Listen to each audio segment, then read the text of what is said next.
ജനങ്ങൾക്ക് കൃത്യമായിട്ട് ധാരണ ഉണ്ടാവണം എന്തുകൊണ്ടാണ് കറണ്ട് കട്ട് ഉണ്ടാവുന്നത് എന്നുള്ളതിനെക്കുറിച്ച്. ഇപ്പോഴും കറണ്ട് കട്ട് ഉണ്ടാവുന്ന സമയത്ത് സംഭവിക്കുന്നത് ജനങ്ങളിൽ നിന്നുണ്ടാവുന്ന സ്വാഭാവിക പ്രതികരണമല്ലേ?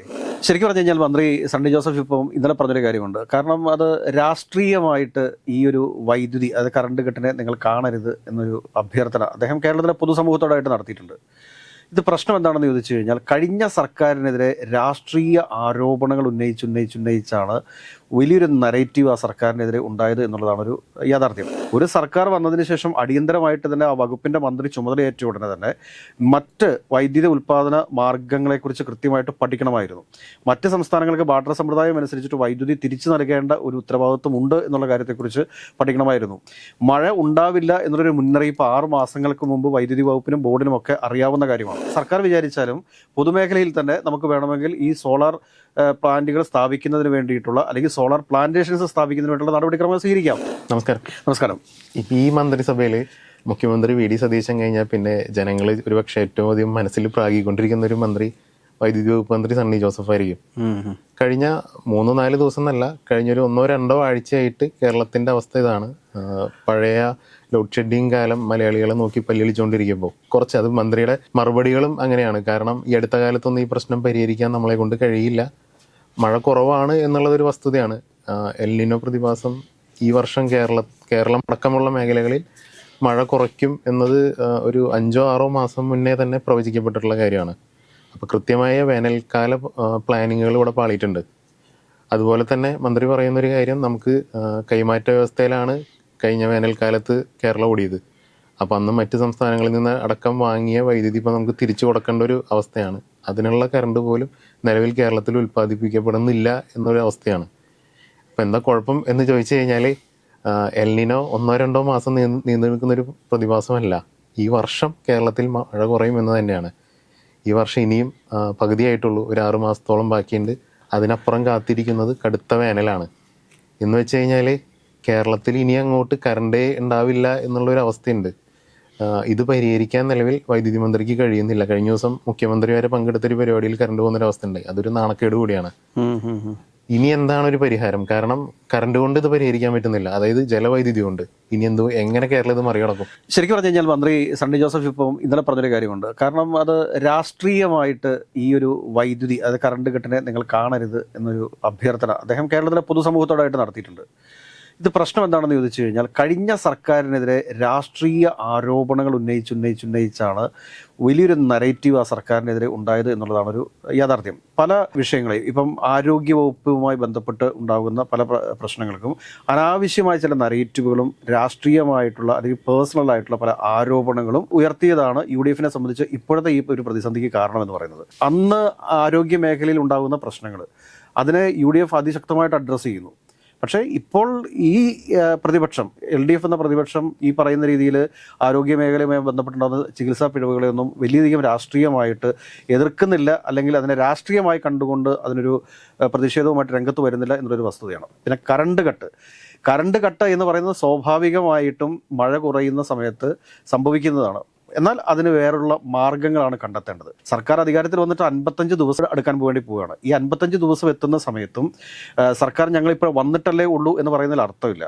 ഒരു സർക്കാർ വന്നതിന് ശേഷം അടിയന്തരമായിട്ട് തന്നെ ആ വകുപ്പിൻ്റെ മന്ത്രി ചുമതലയേറ്റ ഉടനെ തന്നെ മറ്റ് വൈദ്യുതി ഉൽപ്പാദന മാർഗങ്ങളെക്കുറിച്ച് കൃത്യമായിട്ട് പഠിക്കണമായിരുന്നു. മറ്റ് സംസ്ഥാനങ്ങൾക്ക് ബാർട്ടർ സമ്പ്രദായം അനുസരിച്ചിട്ട് വൈദ്യുതി തിരിച്ചു നൽകേണ്ട ഒരു ഉത്തരവാദിത്വം ഉണ്ട് എന്നുള്ള കാര്യത്തെക്കുറിച്ച് പഠിക്കണമായിരുന്നു. മഴ ഉണ്ടാവില്ല എന്നുള്ളൊരു മുന്നറിയിപ്പ് 6 മാസങ്ങൾക്ക് മുമ്പ് വൈദ്യുതി വകുപ്പിനും ബോർഡിനും ഒക്കെ അറിയാവുന്ന കാര്യമാണ്. അപ്പോൾ അതിനെക്കുറിച്ച് പഠിച്ച് അതിനൊരു സൊല്യൂഷൻ കണ്ടെത്താൻ വേണ്ടിയിട്ട് മന്ത്രിക്ക് സാധിക്കാത്ത പോയിടത്താണ് അദ്ദേഹത്തിന്റെ പിശക് എന്ന് പറയുന്നത്. അദ്ദേഹം ആദ്യമായിട്ട് മന്ത്രിയായിട്ട് വരുന്ന ഒരാളാണ്. അപ്പോൾ അതിൻ്റേതായിട്ടുള്ള ചില കുഴപ്പങ്ങളുണ്ടാവും. പക്ഷേ അദ്ദേഹം എത്ര വർഷമായിട്ട് MLA ആയിട്ടിരിക്കുന്നതാണ്. അപ്പോൾ ഇനിയിപ്പോൾ നമ്മൾ കേരളത്തെ സംബന്ധിച്ചിട്ട് കേരളത്തിൻ്റെ മുമ്പിലുള്ള ഏക ഒരു വൈദ്യുതി ഉൽപ്പാദിപ്പിക്കാൻ സാധിക്കുന്ന ഒരു സോഴ്സ് എന്ന് പറയുന്നത് അത് സോളാർ പ്ലാന്റുകൾ തന്നെയാണ്. അപ്പോൾ ഈ സോളാർ പ്ലാന്റേഷൻസിന് അതെങ്ങനെ ചെയ്യാൻ വേണ്ടി സാധിക്കും, അതിൻ്റെ പൂളിംഗ് എങ്ങനെ നടത്താൻ വേണ്ടി സാധിക്കും, അതിൻ്റെ ഗ്രിഡുകൾ എങ്ങനെ സ്ഥാപിക്കാൻ വേണ്ടി സാധിക്കും എന്നുള്ളതിനെക്കുറിച്ചൊക്കെ ഒരു കൃത്യമായിട്ടുള്ളൊരു പഠനം നടത്തേണ്ട സമയം അതിക്രമിച്ചു. ഇത് ഒരുപാട് ഞാൻ പറയട്ടെ, ഇപ്പോൾ KSEBയുടെ തീരുമാനത്തിന്, റെഗുലേറ്ററിയുടെ തീരുമാനത്തിന് വേണ്ടിയിട്ട് വെയിറ്റ് ചെയ്തുകൊണ്ടിരിക്കുന്നു, ഇതിനു വേണ്ടിയിട്ട് വെയിറ്റ് ചെയ്തുകൊണ്ടിരിക്കുന്നു ഒന്നുമല്ല.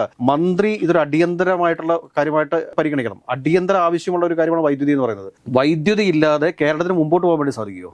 ഒരു തരത്തിലും കേരളത്തിന് മുമ്പോട്ട് പോകാൻ വേണ്ടി സാധിക്കത്തില്ല. അപ്പോൾ അങ്ങനെ വരുന്ന ഒരു സാഹചര്യത്തിൽ ഇതിനകത്ത് കൃത്യമായിട്ട് ചെയ്യേണ്ടതെന്ന് വെച്ചാൽ ഇതിന് ഒരു വിദഗ്ധ ടെക്നിക്കൽ ടീമിനെ തന്നെ ഇവിടെ അസൈൻ ചെയ്യേണ്ടതായിട്ടുണ്ട്. അങ്ങനെ ഒരു ടെക്നിക്കൽ ടീമിനെ അസൈൻ ചെയ്ത് കഴിഞ്ഞാൽ അതിനകത്ത് പഠിക്കേണ്ട കുറേ കാര്യങ്ങളുണ്ട്. ഇപ്പം സോളാർ സ്ഥാപിച്ചു കഴിഞ്ഞാലും ഈ മഴക്കാലത്ത് വൈദ്യുതി ഉൽപ്പാദിപ്പിക്കാൻ വേണ്ടി സാധിക്കത്തില്ല. അതോടൊപ്പം തന്നെ രാത്രി കാലത്ത് വൈദ്യുതി ഉൽപ്പാദിപ്പിക്കാൻ വേണ്ടി സാധിക്കത്തില്ല. അങ്ങനെയുള്ള ചില ന്യൂനതകൾ കൂടി ഈ സോളാർ പ്ലാന്റിലുണ്ട്. എന്നാൽ രാവിലെ പകൽ സമയങ്ങളിലും മഴയില്ലാത്ത സമയങ്ങളിലും വൈദ്യുതി ഉൽപ്പാദിപ്പിക്കാൻ വേണ്ടി സാധിക്കും. അപ്പോൾ ഈ ഉൽപ്പാദിപ്പിക്കപ്പെടുന്ന വൈദ്യുതി എവിടെ ശേഖരിച്ച് വെക്കാൻ വേണ്ടിയിട്ട് സാധിക്കും. ഇതിനെക്കുറിച്ച് സർക്കാർ കൃത്യമായിട്ടൊരു പഠനം നടത്തേണ്ടതുണ്ട്.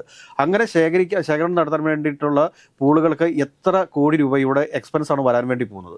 അപ്പോൾ ആ പണം എവിടെ നിന്ന് കണ്ടെത്തും? അതോ ഇനിയിപ്പോൾ സിയാൽ മാതൃകയിൽ PPP പ്രോഗ്രാം പോലെ ചെയ്യണമോ, അതോ BOT മാതൃകയിൽ ചെയ്യണോ? ഇതിനെക്കുറിച്ചൊക്കെ സർക്കാർ കൃത്യമായിട്ടൊരു പഠനം നടത്തണം. ഇത് പൊതുജനങ്ങളിൽ നിന്ന് വേണമെങ്കിലും ഇത് പണം കണ്ടെത്താലോ. ഒരുപാട് ആളുകൾക്ക് ഇപ്പോൾ സിയാലിലൊക്കെ എത്രയോ ആളുകൾ ഇൻവെസ്റ്റ്മെന്റ് നടത്തിയിരിക്കുന്നു എന്ന് പറഞ്ഞതുപോലെ തന്നെ ഷെയർ ഇഷ്യൂ ചെയ്തുകൊണ്ട് ഇപ്പോൾ ഒരു 80,000 കോടിയോ 1,00,000 കോടിയോ ഒക്കെ ആയിരിക്കും ഇതിൻ്റെ ഒരു ആകത്തുക വരുന്നത്. നമ്മുടെ വാർഷിക വൈദ്യുതി ആവശ്യം എന്ന് പറയുന്നത് 2,836 കോടി യൂണിറ്റ് ആണ്. അപ്പോൾ ഈ 2,836 കോടി യൂണിറ്റ് ഉൽപ്പാദിപ്പിക്കുന്നതിന് വേണ്ടിയിട്ട് 80,000 ഏക്കറോളം സ്ഥലം നമ്മൾ കണ്ടെത്തേണ്ടതായിട്ടുണ്ട്. പിന്നെ ഇത് നിർമ്മിക്കാൻ വേണ്ടി ഏകദേശം ഞാൻ പറഞ്ഞത് 1,00,000 കോടി രൂപയ്ക്കടുത്ത് എക്സ്പെൻസ് വരും. ആ 1,00,000 കോടി കണ്ടെത്തണം. ആ കണ്ടെത്തിയിരിക്കും നമ്മുടെ നാഷണലൈസ്ഡ് ബാങ്കുകളൊക്കെ കേരളത്തിൽ തന്നെ ഉണ്ട്. ഈ ബാങ്കുകളിൽ സമീപിക്കണം. അദാനി വിഴിഞ്ഞത്ത് വന്നു. അദാനി വിഴിഞ്ഞത്ത് വന്നതിന് ശേഷം അദാനിയുടെ പോക്കറ്റിൽ എത്ര കാശ് എടുത്തിട്ടുണ്ടാവും? സർക്കാർ കൊടുത്ത സ്ഥലത്ത് നരേന്ദ്രമോദി കൊടുത്ത ഗ്യാരണ്ടിയുടെ അടിസ്ഥാനത്തിലാണ് ആർക്ക് ലോൺ കൊടുത്തിരിക്കുന്നത്? ഈ പറഞ്ഞ അദാനി വിഴിഞ്ഞം പോർട്ട് പ്രൈവറ്റ് ലിമിറ്റഡ് എന്ന കമ്പനിക്ക് ലോൺ കൊടുത്തിരിക്കുന്നത്. എന്നൊക്കെ പറഞ്ഞ പോലെ ഇവിടെ നമ്മൾ സർക്കാർ വിചാരിച്ചാലും പൊതുമേഖലയിൽ തന്നെ നമുക്ക് വേണമെങ്കിൽ ഈ സോളാർ പ്ലാന്റുകൾ സ്ഥാപിക്കുന്നതിന് വേണ്ടിയിട്ടുള്ള അല്ലെങ്കിൽ സോളാർ പ്ലാന്റേഷൻസ് സ്ഥാപിക്കുന്നതിന് വേണ്ടിയിട്ടുള്ള നടപടിക്രമങ്ങൾ സ്വീകരിക്കാം. നമ്മുടെ സർക്കാർ ഓഫീസുകളുണ്ട്. ഈ village office, taluk office, collectorate, സ്കൂളുകൾ, ഇതൊക്കെ മാത്രം എടുത്തു കഴിഞ്ഞാലും ഈ പറഞ്ഞ 80,000 ഏക്കറിൻ്റെ ആ ഒരു കണക്കുമായിട്ട് ടാലിയാവും.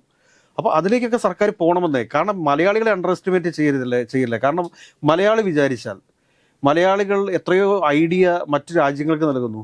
നമ്മുടെ സ്വന്തം രാജ്യത്ത് പബ്ലിക്കിൻ്റെ അടുത്ത് നിന്നും അഭിപ്രായം സ്വരൂപണം നടത്തണം. അങ്ങനെയുള്ള അഭിപ്രായ സ്വരൂപണം നടത്തി കഴിഞ്ഞാൽ ഇപ്പോൾ ഈ വരുന്ന എതിർപ്പ് മാറിപ്പോകത്തില്ലേ? ജനങ്ങൾക്ക് കൃത്യമായിട്ട് ധാരണ ഉണ്ടാവണം എന്തുകൊണ്ടാണ് കറണ്ട് കട്ട് ഉണ്ടാവുന്നത് എന്നുള്ളതിനെക്കുറിച്ച്. ഇപ്പോഴും കറണ്ട് കട്ട് ഉണ്ടാവുന്ന സമയത്ത് സംഭവിക്കുന്നത് ജനങ്ങളിൽ നിന്നുണ്ടാവുന്ന സ്വാഭാവിക പ്രതികരണമല്ലേ? സ്വാഭാവിക പ്രതികരണം എന്ന് പറയുമ്പോഴത്തേക്ക് ഇപ്പോൾ ഫുട്ബോൾ മത്സരം നടന്നുകൊണ്ടിരിക്കുന്ന സമയത്ത് 12 മണിക്കാണ് ഇന്നലെ അർജന്റീനയുടെയും ഇംഗ്ലണ്ടിൻ്റെയും കളി നടക്കുന്നത്. അപ്പോൾ ആ സമയത്ത് കറണ്ട് പോയി കഴിഞ്ഞാൽ ജനം സ്വാഭാവിക പ്രതികരണം നടത്തില്ലേ? പലയിടത്തും KSEB ജീവനക്കാരെ മർദ്ദിക്കുന്ന അവസ്ഥ ഉണ്ടായില്ലേ? അത് ഒരു സ്വാഭാവിക പ്രതികരണമാണ്. അതായത് രാഷ്ട്രീയമായിട്ട് ഉന്നയിക്കുന്നതല്ല. ഇപ്പോൾ LDF പറഞ്ഞുകൊണ്ടിരിക്കുന്നത് എങ്ങനെയാണെന്ന് വെച്ച് കഴിഞ്ഞാൽ അനുഭവിച്ചോ എന്നുള്ള രീതിയിലാണ് അവരുടെ ഡയലോഗ്. അവരതല്ലാതെ പ്രത്യക്ഷ സമരത്തിലേക്ക് വന്നിട്ടുണ്ടോ? ഒരു പ്രത്യക്ഷ സമരത്തിലേക്ക് വന്നിട്ടില്ല.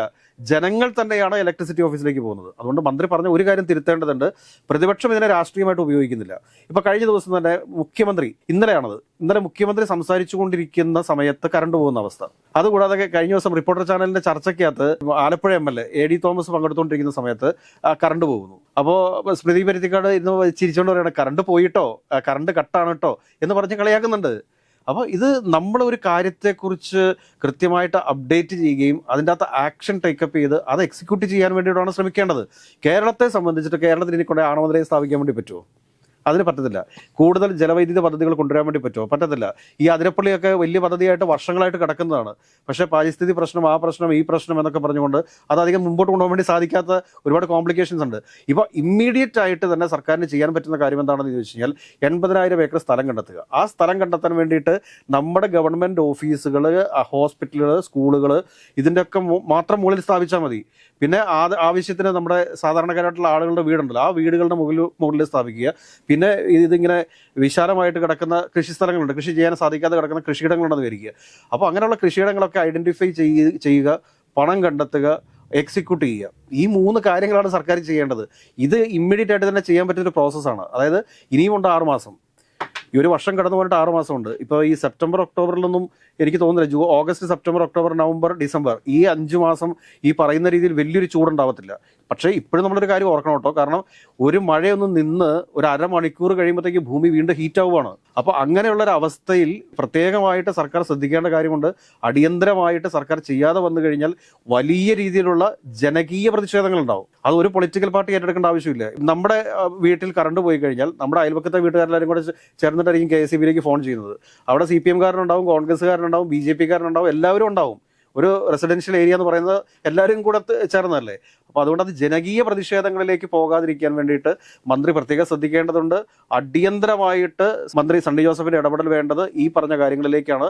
ഈ പറഞ്ഞ സോളാർ അല്ലാതെ മറ്റൊരു ഊർജ്ജോൽപാദന രീതി നമുക്ക് വേറെ കണ്ടെത്താൻ വേണ്ടി സാധിക്കത്തില്ല. വേറെ ഒരുപാട് ആശയങ്ങളോട്ടൊക്കെ വരുമായിരിക്കും. മറ്റേ വേസ്റ്റിൽ നിന്ന് വൈദ്യുതി ഉൽപ്പാദിപ്പിക്കാൻ പറ്റും എന്നൊക്കെ പറഞ്ഞുകൊണ്ട് ഒരുപാട് ആളുകൾ ഇങ്ങനെ നടക്കുന്നുണ്ട്. പക്ഷേ അതിനകത്തൊക്കെ എത്രത്തോളം പ്രാക്ടിക്കലി അതൊക്കെ പോസിബിൾ ആണ് എന്നുള്ളതിനെക്കുറിച്ചൊക്കെ കൃത്യമായിട്ട് KSB പഠനം നടത്തുക. ഈ വിഴിഞ്ഞത്ത് തന്നെ മുൻപ് ഒരു തിരമാലയിൽ നിന്ന് വൈദ്യുതി ഉൽപ്പാദിക്കുന്ന ഒരു പ്രോജക്റ്റ് പരീക്ഷണം നടത്തിയിരുന്നു. പിന്നെ അതിന്റെ ചെലവ് കാരണം അത് മുന്നോട്ട് പോയിട്ടില്ല. കേരളം 500 കിലോമീറ്ററിനടുത്ത് കടൽ തീരെ ഉള്ള ഒരു സംസ്ഥാനം. ഈ കേരളത്തെ സംബന്ധിച്ചിട്ട് കേരളം ഇത് വെറുതെ ഞാൻ പറയട്ടെ, നമുക്ക് സൗരോർജ്ജത്തിനെ കുറിച്ച് കൃത്യമായിട്ടൊരു പ്രൊജക്ട് റിപ്പോർട്ട് ഉണ്ടാക്കി കഴിഞ്ഞാൽ അതിന് നല്ല കൺസൾട്ടൻസികളൊക്കെ ഇപ്പോൾ ഇന്ത്യയിലുണ്ട്. നമ്മൾ കൃത്യമായിട്ടൊരു പ്രൊജക്ട് ഉണ്ടാക്കി അതിൻ്റെ ഒരു DPR ഒക്കെ നടത്തി ഡീറ്റെയിൽ പ്രൊജക്ട് റിപ്പോർട്ടൊക്കെ ഉണ്ടാക്കിയതിന് ശേഷം നമ്മൾ ഇൻവെസ്റ്റേഴ്സ് എന്ന് പറഞ്ഞാൽ സ്വാഭാവികമായിട്ടും വരും. അതിൻ്റെ ഒരു ലാഭത്തിൻ്റെ കാൽക്കുലേഷൻ കൃത്യമായിട്ടിരുന്നാൽ മതി. കാരണം ഇപ്പോൾ നമ്മുടെ സംസ്ഥാനത്തിന് ആവശ്യമായ വൈദ്യുതിയേക്കാൾ 3 ഇരട്ടി വൈദ്യുതി ഉൽപ്പാദിപ്പിക്കത്തക്ക രീതിയിലേക്ക് സോളാറിൻ്റെ പ്രൊജക്റ്റ് വേണമെങ്കിൽ നമുക്ക് ഡിസൈൻ ചെയ്യാൻ വേണ്ടി പറ്റും. അതിനുള്ള ഏരിയ നമുക്ക് വേണമെങ്കിൽ സജസ്റ്റ് ചെയ്യാൻ വേണ്ടി പറ്റും. അപ്പോൾ അങ്ങനെ വരുമ്പോഴത്തേക്ക് സ്വാഭാവികമായിട്ടും എന്ത് സംഭവിക്കുമെന്ന് ചോദിച്ചു കഴിഞ്ഞാൽ നമ്മുടെ സംസ്ഥാനത്ത് വില കുറച്ച് വൈദ്യുതി നൽകാനും സാധിക്കും. പുറത്തേക്ക് വൈദ്യുതി മറ്റ് സംസ്ഥാനങ്ങൾക്ക് വിൽക്കാൻ വേണ്ടി സാധിക്കും. ഈ 2 രൂപ 69 പൈസയ്ക്ക് സാധ്യമായിട്ടുള്ള സംഭവങ്ങളൊക്കെ തന്നെയാണ്. 2 രൂപ 69 പൈസ കിട്ടിയാൽ ലാഭമാണത്. അപ്പോൾ ഇപ്പോൾ ഉള്ള ഉൽപ്പാദനം നമ്മുടെ ആഭ്യന്തര ഉപഭോഗത്തിനേക്കാൾ കൂടുതൽ ഒരു 3 ഇരട്ടി കൂടുതലായിട്ടുള്ള ഉൽപ്പാദനം നടത്താനും അത് ശേഖരിച്ച് വിൽക്കാനും അത് സെല്ല് ചെയ്യാനും നമുക്ക് സാധിക്കണം. അങ്ങനെ സാധിച്ചു കഴിഞ്ഞാൽ ഇപ്പോൾ 1 ലക്ഷം കോടി നമ്മളിപ്പോൾ വേൾഡ് ബാങ്കിൽ നിന്നോ അല്ലെങ്കിൽ എവിടെന്നെങ്കിലും ഇപ്പം നമ്മുടെ ഇന്ത്യയിൽ തന്നെ ഒരുപാട് ബാങ്കുകളുണ്ട്. അവർക്കൊക്കെ പല ബാങ്കുകളുമായിട്ട് ക്ലബ് ചെയ്തുകൊണ്ടോ അവരുടെ ഒരു കൺസോർഷ്യം ഉണ്ടാക്കിക്കൊണ്ടോ ഒക്കെ വേണമെങ്കിൽ നമുക്ക് ലോൺ എടുക്കാം. അങ്ങനെ ലോൺ എടുത്തു കഴിഞ്ഞാൽ സ്വാഭാവികമായിട്ടും ഈ പദ്ധതി സർക്കാരിന് നടപ്പിലാക്കാൻ പറ്റുന്നതേ ഉള്ളൂ. അങ്ങനെ നടപ്പിലാക്കി കഴിഞ്ഞാൽ ഈ സർക്കാരിന് വലിയ കയ്യടി കിട്ടും. അതല്ലെങ്കിൽ ഞാൻ ഈ പറഞ്ഞ പോലെ തന്നെ വലിയ രീതിയിലുള്ള കറണ്ട് പോയി ചൂടായി കഴിയുമ്പോഴത്തേക്ക് ആളുകൾ എതിർക്കത്തില്ല. ഈ പറയുന്ന കോൺഗ്രസിനെ ഏറ്റവും കൂടുതൽ അനുകൂലിച്ചുകൊണ്ടിരിക്കുന്ന ആളുകളായിരിക്കും ഏറ്റവും കൂടുതലായിട്ട് കോൺഗ്രസിന് തെറി പറയാൻ വേണ്ടി പോകുന്നത്. അതുകൊണ്ട് കൃത്യമായിട്ട് കാര്യങ്ങൾ മുൻകൂട്ടി കണ്ട് നല്ല റിസർച്ച് സെൻറ്ററുകളെയും നല്ല കൺസൾട്ടൻസീസിനെയൊക്കെ കണ്ടെത്തി എത്രയും പെട്ടെന്ന് പഠനം നടത്തി 5 മാസത്തിനുള്ളിൽ തന്നെ ഇതിൻ്റെ ഒരു എക്സിക്യൂഷൻ പീരീഡ് വെച്ചിട്ട് യുദ്ധകാലാടിസ്ഥാനത്തിൽ ഇത് പൂർത്തിയാക്കാൻ വേണ്ടിയിട്ട് സർക്കാരിന് സാധിച്ചു കഴിഞ്ഞാൽ വലിയ രീതിയിലുള്ള അംഗീകാരം കിട്ടും. മറിച്ചാണെങ്കിൽ വലിയ രീതിയിലുള്ള ജനകീയ പ്രക്ഷോഭം, ആ ജനകീയ പ്രക്ഷോഭത്തെ നേരിടാൻ വേണ്ടിയിട്ട് സർക്കാർ ഒരുങ്ങിയിരിക്കേണ്ടതുണ്ട് എന്ന് ഓർമ്മപ്പെടുത്താൻ മാത്രമേ നമുക്ക് ഈ അവസരത്തിൽ സാധിക്കൂ.